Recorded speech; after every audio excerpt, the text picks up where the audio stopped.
The first time Dalton Crews stepped inside that hut, the door wasn't a door. It was a piece of corrugated sheet metal leaning against a gap in the wall, held in place by its own weight, and nothing else. He moved it with one hand, and it scraped across the gravel, and he stood there in the opening and looked at the inside and thought, this could work. That was October. Spokane gets cold in October. Not bitter yet, but cold enough that sleeping on the ground under the Monroe Street overpass had started costing him sleep he couldn't afford to lose. He'd been out there 7 months by then. 7 months since the rooming house on Sprague kicked him out for being 3 weeks behind on rent.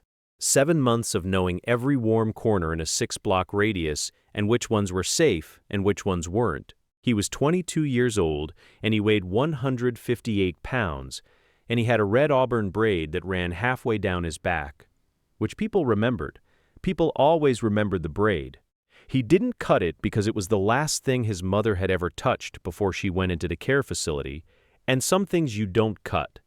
The hut sat at the back of a defunct gravel lot off East Trent Avenue, behind a chain-link fence with a gap in it near the south corner that was just wide enough if you turned sideways. The building, calling it a building is generous, was a Quonset hut, a half-cylinder of corrugated steel, maybe 40 feet long and 18 feet wide at its widest point, the kind of structure that used to store equipment, or grain, or military supplies depending on where it was built and when. This one had been sitting empty long enough that the floor inside was a mix of original concrete and patches of bare earth where the concrete had heaved and cracked apart. The east end had buckled. The steel there had separated from its base by about 4 inches along the bottom and let in a ribbon of daylight, and when the wind came from that direction, a sustained cold draft that moved air through the whole space like an open window. The roof had 2 rust holes near the crown, each about the size of a dinner plate. When it rained, the water came straight through and pooled in a low spot near the center of the floor. Dalton had found it 3 weeks earlier, while cutting through the lot to avoid a group that had been making noise near his usual path. He walked past it twice before he stopped and looked at it the way you look at something when your brain starts doing math you didn't ask it to do. He came back the next day with a flashlight and walked the whole interior. He paced the length with his feet. He put his hand against the steel wall and held it there. The metal was cold, colder than the air inside, which was already colder than the air outside, which told him something. The walls were single-layer corrugated steel, with nothing behind them, no insulation, no vapor barrier, just metal pressed against whatever temperature the world decided to be that day. The floor was cold and hard, and in the low spots it was damp. The 2 rust holes in the roof meant rain, and it meant wind at height. The buckled east wall meant a draft at floor level that would pull heat out of any warm pocket near the ground. He stood there for a while in the dark with the flashlight and counted everything that was wrong. Then he started thinking about what would fix each one. The draft at the base of the east wall was the first problem he worked on, because it was the most immediate. Cold air at floor level is harder to ignore than cold air at shoulder height, because you can't get above floor level cold when you're sleeping. He needed to block it. The gap was 4 inches tall and maybe 12 feet wide across the buckled section, and what he needed was something flexible enough to conform to the uneven bottom edge of the steel, dense enough to stop moving air, and available for free or close to it within walking distance. He spent 2 days looking. The answer turned out to be cardboard, not flat sheets, but cardboard folded and packed into tubes and wedged into the gap from inside, layer on layer until the airflow stopped. He tested it with the back of his hand the same way you test a car vent, held flat, moved slow across the surface, feeling for movement. When he stopped feeling movement, he added 1 more layer and packed it tight with a strip of wood he found in the lot. It took 11 cardboard boxes. He got most of them from behind the grocery distribution warehouse, 4 blocks east, where they left the day's broken-down boxes in a pile near the dock door every evening. The roof holes were harder. He couldn't reach them from the floor. The crown of the hut was about 14 feet up, and he had no ladder. He had a problem, and he had to solve it before the rain hit, because the rain in Spokane in October doesn't give you warning. It just starts and keeps going for days at a time, and a pool of standing water in the middle of his floor meant a pool of cold water, which meant everything near it got cold and stayed cold. He found a way up. 2 old wooden pallets, stacked on top of each other, lashed together with a length of orange electrical cable he found coiled near the fence, gave him enough height to reach the lower curve of the roof. He couldn't get to the crown directly, but he could reach the rust holes if he stood on the pallets and leaned and stretched, which he did 3 times before he found a method that worked. He cut squares of heavy plastic sheeting, the thick black kind, contractor grade, which he found folded up and partially buried under debris near the back of the lot, and he pressed them against the holes from inside, held in place by strips of wood wedged against the curved interior surface. Not a permanent fix, but they didn't leak after that. Not through the first rain, not through the second. The walls were a longer project.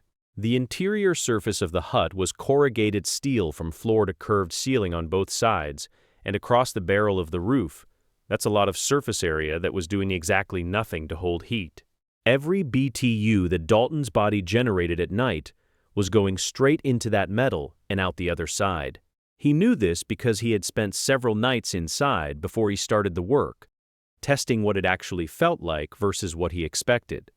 And what it felt like was a refrigerator with one warm object inside it.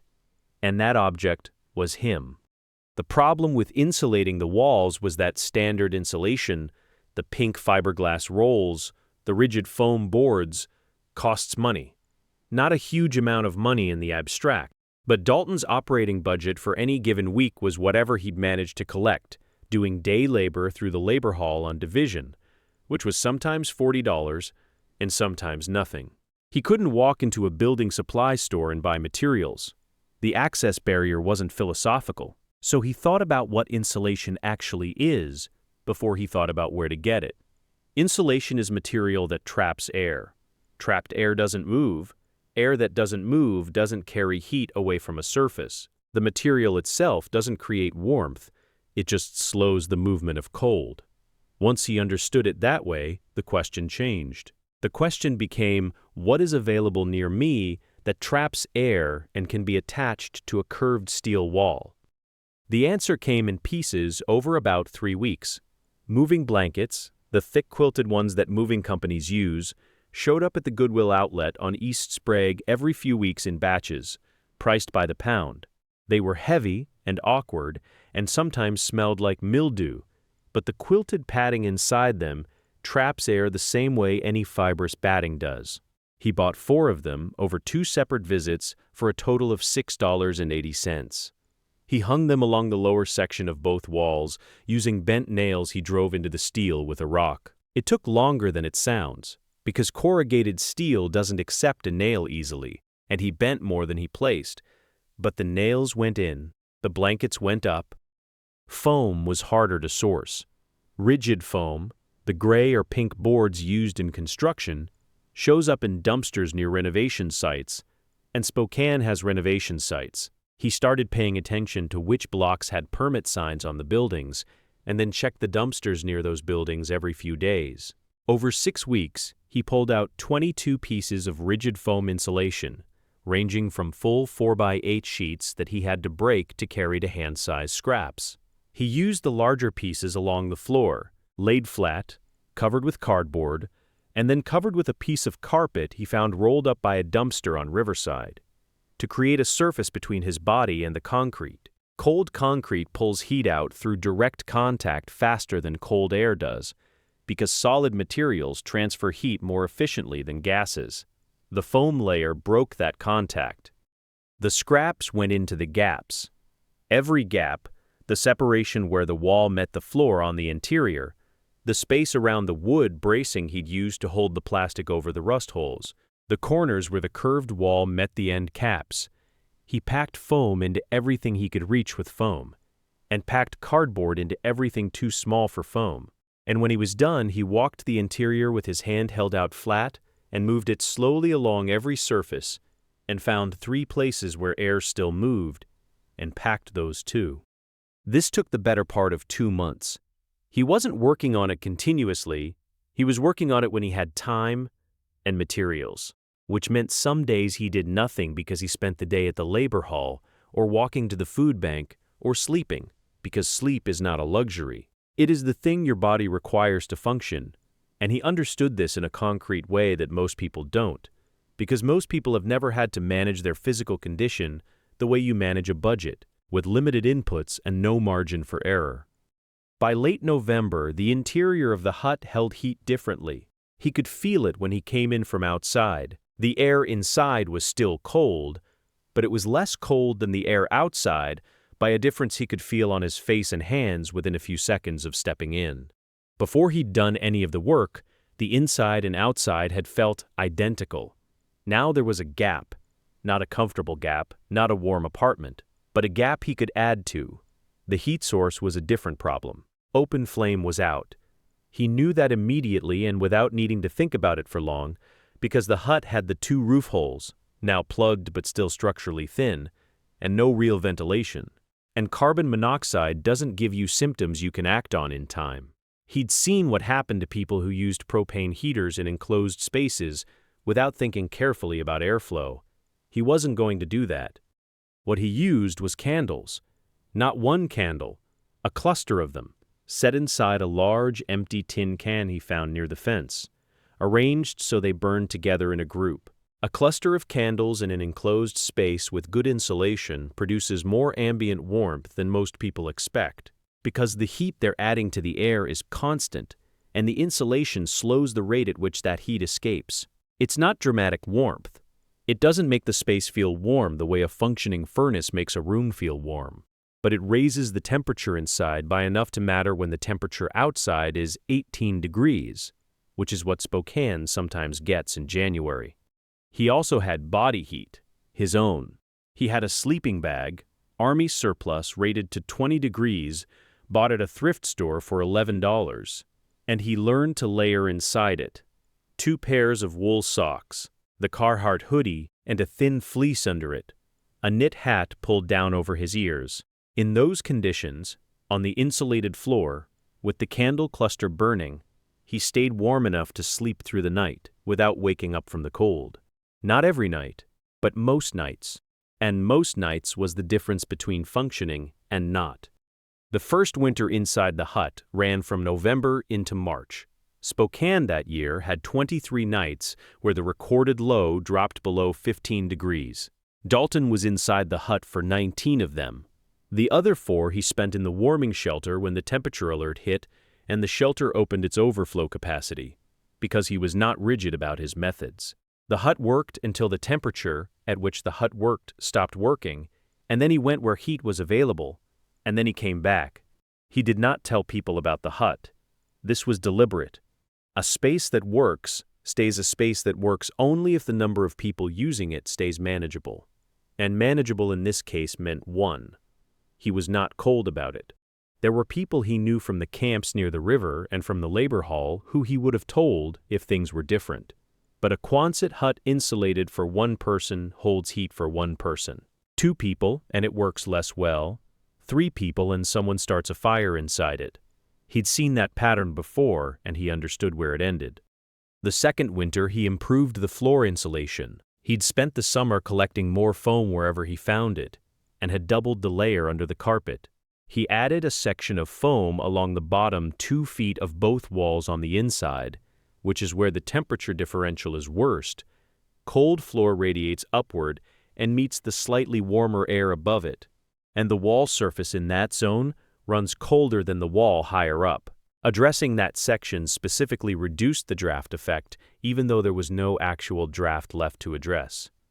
The room held temperature longer. He knew this because he started paying attention to how long it took after he lit the candles for the air inside to feel noticeably different from the air outside, and that time got shorter across the second winter compared to the first. He also addressed the end caps during that second year. The hut had 2 flat steel end walls, one at the west end, which was where the sheet metal door leaned, and one at the east, which was the buckled side. Both end caps were bare steel, the same as the rest of the structure, and the east one had a problem beyond the gap at its base. The sheet was thin enough in a couple of places that you could see the outline of light through it in daylight. not an actual hole, but a thinning where the rust had gone deep. Those sections ran cold to the touch in a way the rest of the wall didn't, because there was less metal there between inside and outside. He covered those sections with double layers of cardboard pressed against the steel and held in place with strips of wood wedged horizontal across the interior. Then he hung one of the moving blankets across the entire east wall, not to block a draft, there was no more draft, but to create a layer of still air between the blanket surface and the steel behind it. Still air is insulation. The blanket does not need to be special material. It just needs to hang still and close. He was 23 by then. He'd been sleeping in the hut for over a year. He'd started doing more regular work through the labor hall, concrete forming mostly, which was physical and paid better than loading work, and had managed to keep a locker at the day shelter where he stored clothes and used the shower twice a week. He was not moving forward in any dramatic sense, but he was not moving backward, which in his situation was the thing that mattered. The rhythm of a day when you live in a structure like that is different from the rhythm most people understand. The morning starts not with an alarm, but with light. Because the plastic over the rust holes lets in a gray wash of it when daylight comes, and once there's light inside, you tend to wake up. He would blow out any candles still burning. He'd learned to let most of them burn out on their own by setting them in a cluster inside the can, where they'd melt down and self-extinguish. But occasionally, one ran long, and he'd pull on his boots while still in the sleeping bag, because boots on bare feet on cold floor is a fast way to drop your body temperature before you're ready to deal with it. Then he'd get up, eat whatever he had stored, usually something shelf-stable, crackers, peanut butter, canned soup he'd eat cold because he had no way to heat food inside the hut without an open flame. And then he'd go out through the fence gap into the city and do the day. Labor hall by 5:30 if there was work available, food bank rotation depending on the day of the week. He knew the 3 food distribution sites within walking distance and which days each one ran and what time you needed to be there to not wait more than 45 minutes. That kind of logistics becomes automatic fast. You stop thinking of it as an inconvenience and start thinking of it as the schedule, the same way a person with a job thinks of the commute as just part of the structure of the day. There's a specific kind of exhaustion that comes from managing cold for months at a time. It isn't the same as being tired. It's a background tax on everything else, on concentration, on patience, on the ability to absorb a setback without it landing harder than it should. Dalton was aware of this, the way you're aware of a sound that's been going on so long you've stopped hearing it, and then it stops, and you realize it had been there the whole time. The nights he slept warm and whole, he woke up different, sharper, less brittle. There was a version of himself that existed when he wasn't fighting the cold, and the hut gave him access to that version more nights than he'd had access to it in the 7 months before he found the place. The 3rd winter was the hardest, and it was the hardest for reasons that had nothing to do with the cold. In October of that 3rd year, someone found the hut. Not someone he knew. A man who'd been moving through the area, mid-40s, who'd been told by someone somewhere that there was a structure behind the fence on Trent. Dalton came back one afternoon, and the sheet metal door had been moved, and there was a pack inside, and a person asleep on his floor. He stood in the gap of the doorway for a while and looked at the man, and then he walked back out to the fence and sat down with his back against it and thought. Here's what he decided. The man stayed for the night because you don't move a sleeping person in the cold. In the morning, Dalton explained the situation. 1 person, that's how this works. 2 people, and it stops working for anyone, and the man left without argument, which Dalton had not expected. He moved a piece of heavy chain across the gap of the door that evening and looped it through a section of the wall bracket, which didn't lock, but it added resistance. Enough that you had to want to get in to get in. Nobody else came that winter. The 3rd winter brought 11 days in a row where the high temperature didn't reach 20 degrees. Dalton was inside for all of them. By that point, the hut had been modified enough that he understood exactly what it could and couldn't do. Below 10 degrees outside, the interior temperature on a still night with candles and full gear would sit somewhere around 38 to 42 degrees, cold by any measure, but above freezing. which meant his water didn't freeze. His fingers didn't go numb in his sleep, and he woke up stiff but functional. Below zero outside, which happened twice that third winter, the system approached its limit. He added a second sleeping bag on those nights, used as a blanket over the first one, and he burned more candles than usual, and he did not sleep as deeply, because part of his brain was keeping watch in the way it keeps watch when conditions are close. He made it through. He made it through all 3 winters and the springs and summers in between, which had their own problems. The hut became an oven in July and August, which he handled by sleeping with the door propped open on the cooler nights, and by being somewhere else for the worst of the heat. And by the end of the 3rd year, he knew more about that specific piece of steel and ground than he'd known about any address he'd ever had a key to. He knew which section of floor stayed driest through a sustained rain. He knew which wall held heat longest after the candles went out, which was the south wall because it got an hour of low winter sunlight through a gap in the chain link in the late afternoon. And that hour was enough to raise the surface temperature of that side by a few degrees that it would bleed back into the air over the course of the night. He knew the sound the roof made when the wind came from the northwest, which was a low rhythmic flex and creak that he'd spent the first 2 weeks certain meant the structure was about to come apart, and then learned to sleep through because it never did. He knew that February was harder than January in Spokane, not because the temperatures were lower. January was often colder on the thermometer, but because February is longer in the mind. By February, you have been cold for 4 months and you can count the remaining cold weeks on both hands, which sounds like relief but functions more like the final stretch of a long run, where the end, being visible, makes the remaining distance heavier. January, you put your head down. February, you're counting. In the spring of the 4th year, a nonprofit that ran transitional housing in Spokane had a room open up, and his name had been on a list, and they called a number he'd left with them 14 months earlier. He moved into a 9-by-1-2 room with a working radiator and a shared bathroom down the hall. The radiator cost him nothing. He stood next to it the first night and put his hand on it and felt the heat coming through the cast iron, and didn't do anything else for a while. He went back to the hut once after that, just to see it. The chain on the door was still there. The plastic over the roof holes, one of them had pulled loose, and daylight came through the gap. The carpet was still on the floor. The moving blankets had slipped down on the south wall and hung at an angle from the nails. Everything in there was still exactly as useful as it had ever been. The foam on the floor still broke the contact with the concrete. The packed cardboard in the east wall gap still blocked the draft. He didn't take anything. He stood there for a few minutes, and then he put the sheet metal door back against the opening and weighted the bottom edge with a piece of the broken concrete from the floor and walked back through the gap in the fence and didn't go back again. What Dalton figured out inside that hut wasn't a secret that someone kept from him. The information about how insulation works, about what traps air and what blocks drafts, about why body heat plus a small flame plus a tight space adds up to something survivable. None of it was hidden. It exists. It's in building science manuals and in outdoor survival guides and in the training materials for wilderness search and rescue.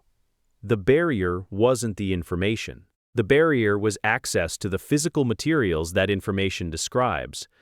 You can read about rigid foam insulation in a library and still have no way to get any. You can understand perfectly why body heat retention matters and still have a sleeping bag rated to 20 degrees when the temperature hits 8.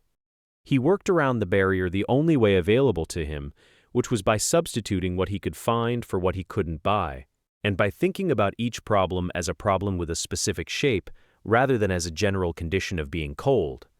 The draft was a specific shape. The roof holes were a specific shape. The floor contact was a specific shape. Each one had a fix. The fixes were not comfortable, and they were not elegant, and they took 2 months of accumulated material and labor, but they worked. If you've slept in an uninsulated structure, a car, a storage unit, a tent in sustained cold, you already know what the baseline feels like. You know the way cold moves up through whatever you're lying on faster than it moves down from the air above you. You know what it means to wake at 3 in the morning, not from a dream, but from your body telling you that something needs to change right now. Dalton started from that place and built something that changed it. Not all the way, not into warmth that felt like warmth by any civilian standard, but enough. Enough to sleep through most nights. Enough to wake up functional. Enough to keep doing the next thing, and the thing after that, through 3 winters that Spokane did not make easy. The insulation is still in there. The foam, the blankets, the packed cardboard, the nails in the steel wall, the plastic over the rust holes, one side still holding, wherever that hut is right now, still standing, slowly rusting further, slowly losing whatever heat it holds.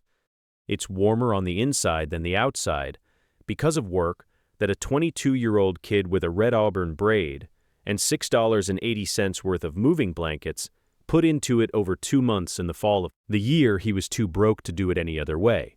He told a counselor at the transitional housing program about the hut during one of the intake conversations. The counselor asked him how he knew what to do.